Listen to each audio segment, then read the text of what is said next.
अधूनमधून आनंदची क्षेम समाचार कळवणारी त्रोटक पत्र राधकांना येत होती.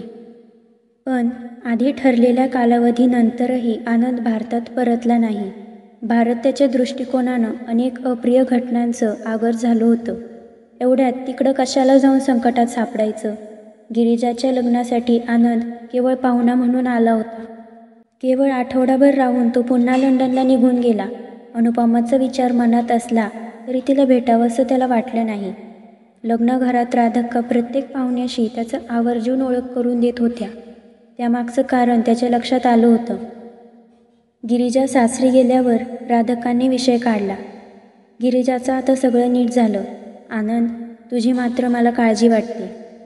तुझा पुढं काय विचार आहे? गेल्या खेपेला आपण फसलो. यावेळी मात्र आपल्या जवळपासच्या नात्यातली मुलगी शोधूया. रूपाचा फार विचार करायला नको. आनंद काही बोलला नाही.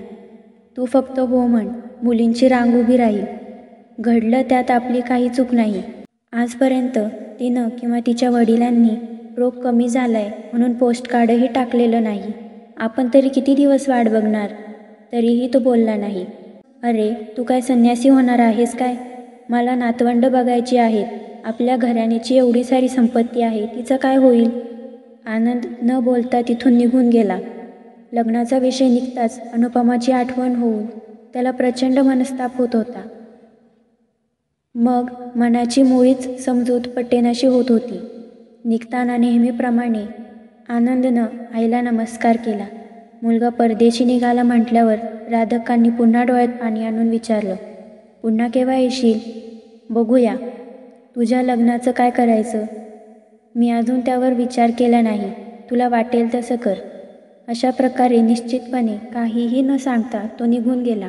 राधिका मात्र मोठ्या आशेनं त्याच्या शेवटच्या वाक्याचं पालन करू लागल्या. आनंदचं शिक्षण संपलं होतं.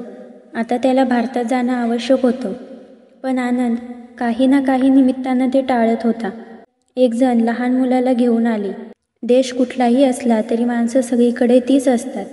एका हाताने मूल आणि दुसऱ्या हातानं बायकोला आधार देत तो घेऊन आला. त्यानं सांगितलं, कार ॲक्सिडेंटमध्ये माझ्या बायकोचे पाय गेले.